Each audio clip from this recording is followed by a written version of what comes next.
welcome to my kitchen. Today I am cooking up a cheesecake tart, and I'm going to make a pastry first, and then I'm going to finish it off with the beautiful cheesecake filling and cover it with luscious, beautiful strawberries. First of all, for the pastry, I'm going to do a sweet pastry that is very, very rich. I'm going to start with 2.5 cups of flour, and I like to use cake flour. It makes for a flakier, softer crust. On top of my flour, I sprinkle a little bit of salt, and then I also put in 1/2 cup of fine icing sugar and mix it up. And then I also add something that maybe is a little unusual for some people, but this is black pepper.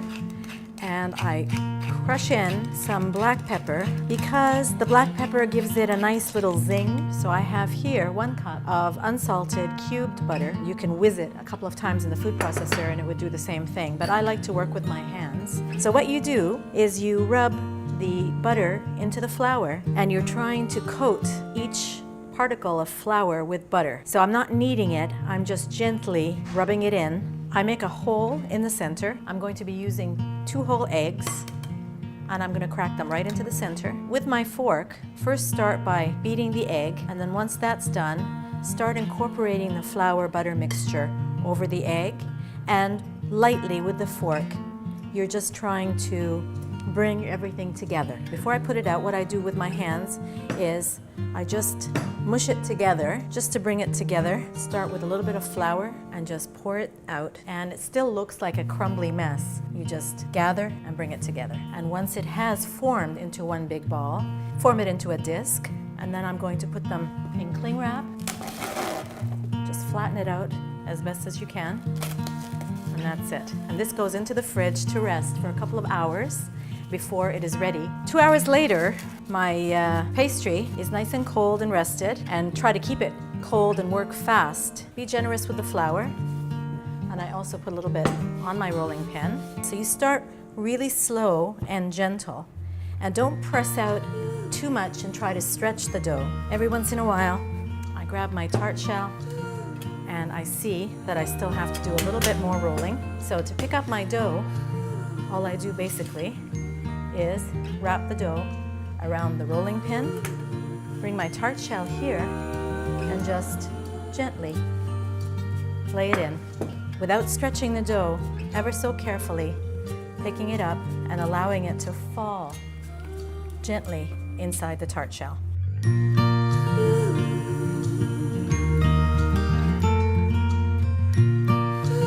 Because I don't want this tart shell to rise and puff up, with my fork, I just prick it all the way. So my oven is on already, heated at 200 degrees. Aluminum foil or parchment paper, whatever you have. Place it inside my tart shell, and the purpose of this is to create weight on the tart so that it doesn't rise. Here's my tart, nice and crisp and golden brown. I've taken the foil out with the beans halfway through and allowed it to bake fully. So now it's fully cooked and it's cooled, and now I'm going to make the cheesecake filling that's going to go inside. So I start with cold beaters, cold whipping cream, and a cold bowl if that's possible. So this is whipping cream. Start with low speed first so you don't end up with the cream all over your clothes. Starts getting nice and airy, especially if it's really, really cold. And I'm going to add in my icing sugar. Put it in as you like. This is a little bit of vanilla, a teaspoon of pure vanilla. Start again. And now I'm going to incorporate my cream cheese. Cream cheese should be at room temperature, so soft so that it will fold into the whipping cream quickly. On top of the strawberries, I'm going to add some brown sugar. So just mixing it together. I'm putting a little bit of black pepper, not too much. And then I'm going to use something called pomegranate molasses, drizzle it.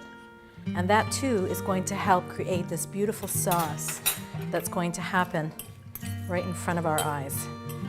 This is orange blossom water. I put this on top as well. I only put about 1 tablespoon, and you can see already the juices that are being released. So there's the sauce. So now the strawberries are ready. I've taken out the tart from its tray, and now I take my gorgeous cream cheese mixture and just place it on top, a couple of dollops. floral smelling strawberries and place them on top. And then I also have a couple of raspberries just to scatter here and there. Just to break up the red, I have a few beautiful mint leaves here and there. Beautiful, red, gorgeous, yummy pomegranates. So that would be my cheesecake tart, complete and ready to serve.